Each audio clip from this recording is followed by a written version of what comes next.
finally give Irelia his first death on LeBlanc, not only this summer but in Worlds as well here. Now we did just briefly talk about this Tryndamere, but obviously we don't talk about hovers. Instead, let's talk about the misfortune that once again gets locked in. We've already talked about it earlier, but in general, one of the most popular, actually the most popular AD carry right now.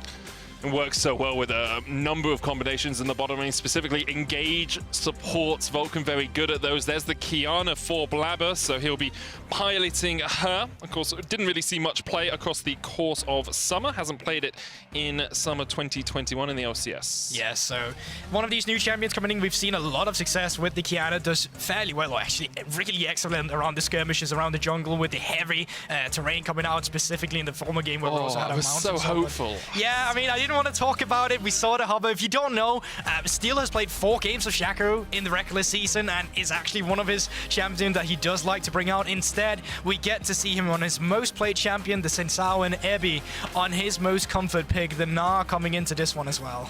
It's interesting to see DFM put so much focus on their top side of the map and leave bot side for the second rotation here, especially since you know you're playing into MF. Cloud9 also now have picked up the Sylas, so they still have their support and top lane as a pick, but DFM might want to focus some top lane bans here to try and sort of pinch Fudge's pool. I completely agree. And you know what? The desk medic, they quickly touched on it as well. The fact that Evi's champion pool, from what we've seen, is not that big. He has these few champions he plays, and he plays them really well. So securing them this early in the draft is also something we saw in the playoffs of LGL, where they didn't want to go for these early Varus that we saw a lot of the other regions. They just much rather would have Evi on the Gnar because they know how much of a comfort this is to him.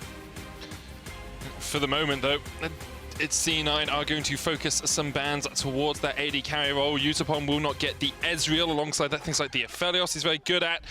Varus, you know, all these traditional, typical AD carries that currently sit in the meta. Rakan banned away from Vulcan. No real surprises there. C9 could have first picked it and then counter-picked, well, finally picked their top laner as the last selection in this draft. Because that's the big question here. What's your biggest threat? Is it the Amumu and the Leona to come through? Or is it actually these top laners in response to Evi? And from how it's going right now, Medic, it seems like they don't really care all too much about what Fudge will pick and would much rather try and diminish some of the supports that could come out to help this misfortune. Yeah, I mean, Vulcan very well known for his Rakan play as well, so no real surprises that they wanted to make sure they didn't give away the Rakan alongside that bullet time, but now perhaps DFM will put a ban towards Fudge's direction. Instead, they will continue to remove those engaged supports away from Vulcan. The Amumu taken out.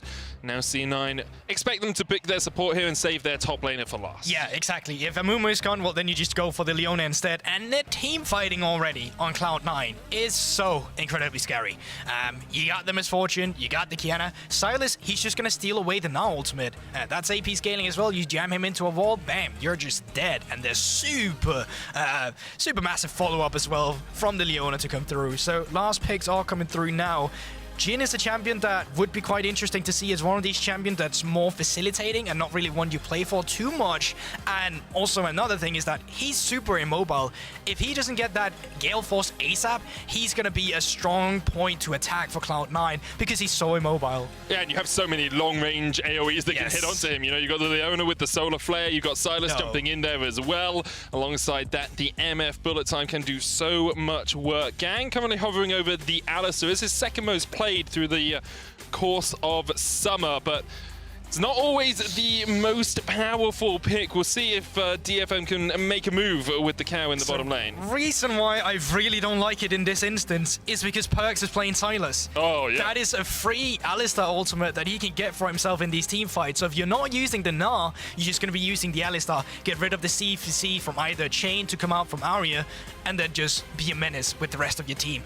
It's very rare that we see Alistar picked into Sylas from this exchange. It's so difficult to play into that. Sylas is so tanky, has all that damage reduction. Final pick was Irelia for Fudge in the top lane. We talked about her at the start of the draft. Surprised to see her fall all the way through, but as we said, DFM wanted to focus support bans instead of those top lane bans. So Fudge gets himself a very powerful playmaker up towards the top side of the map. Cloud9 going into their first game at Worlds 2021. Historically, probably the most successful North American org when it comes to Worlds, making semi-finals, quarterfinals, always making it out of play-ins. They are a very strong team, and expectations are they should top Group B. And this perhaps will be their biggest challenge on their way towards that. Galatasaray did look good against Beyond, and so you have to put them up there as well. But DetonatioN Focus Me have already beaten out Unicorns of Love, who made it into the knockout stage and into groups last year. And now Cloud9 in their first game of Worlds 2021 will have to take on the LJL. It's the level of play we talked about in this group. It's the fact that a lot of these teams are just so close in terms of how competitive. Evi's looking to try and get out of this one. Flash away from the wallop. Evi does still have a flash of his own and will be able to escape. But it's still the fact that his lane state is so freaking bad. Yep. He can't walk up and shove the lane in, and Fudge can just keep his freeze going as Fudge does. Aria will flash away here early. Vulcan, though, with a flash follow. The Zenith Blade connects, and Perkz is in there. Aria trying to dodge away, but First Blood goes over to Zven. The first time in summer that Aria has died on LeBlanc. Aria, he tried to be cheeky. The only thing I've been disappointed in by Cloud9 is the fact that they haven't tried to actually dive Evi just yet, but Perkz can steal away the Gnar ultimate and just CC chain him on the tower. Gnar is quite far away. I think they're going to go for this dive in the top side. The Blaber's on his way as well, but there is the Gnar stolen away. Perkz gets him against the wall, but doesn't get the stun. Flawless Duet still comes out, and goodbye, Evi. Fudge and Perkz secure the kill. In the Mountain Soul, so despite us saying that, you know what, objective control, not really something they have. Well, they are building themselves. Some Drake stacking here in the early game for potential early. Oh, okay. Vanguard just coming out from Fudge as he looks to trade on Evi underneath the tower. Evi tries to flash away, but Fudge solo kills the Gnar. He will fall for it. But Fudge should be pretty happy with that. Looks like the wave will be in a neutral state. 3 minutes, and yeah, he's just going to have to place it in the mid lane here because it's running out now. I mean, he actually might have a tiny window here where he can get a few plates out of it. Rifthold's going to come down. You can see Perkz on his way, but this should charge in. One plate already down in the mid lane. Aria will try and pick up the gold, get the auto attack on the tower to make sure you pick up the gold, but there's the supreme display of talent into the solar flare, flash across the wall. Gaeng going in as well. He has to flash away, and the Rifthold was a bit of a bait here as C9 look to take the fight. Jhin's coming out. Gaeng caught up, does have that unbreakable will, has popped it. Damage reduction is not enough. And C9 5-1 up in their rematch versus DFM. And every single win counts towards it. 4,000 gold now, the lead for Cloud9. Fudge already got his Blade of the Ruin King. Blaber's already got Gore Drinker. Everfrost is complete on Perkz. Fudge steps forward straight into Gaeng. He's going to try and trade in here. The Flawless Duet hits onto 2. He's dashing around, but you just can't survive against 3 members of DFM. Fudge will fall. Around him.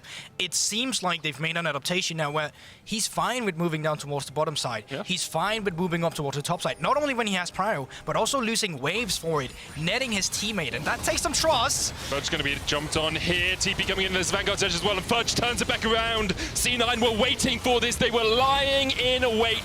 DFM invest a ton into the top lane, but the Gnar brings the Gnar back. It's another double for Perkz as he goes 4-0-2 so far in the game. He's looking to make it 5. Gaeng caught out. It's a triple for the C9 mid laner. Perkz makes a statement on his return to Worlds. And now I finally think we can put Baron on the table. Vulcan, or Fudge rather, coming in from the mid lane as well to clean up the mid lane minion wave. And no one, realistically speaking, should be able to contest this Baron. They should put Cloud9 in a very favorable position, not only going into taking down the tier 2s, but also towards the soul that is respawning in 3 minutes. This one off for DFM.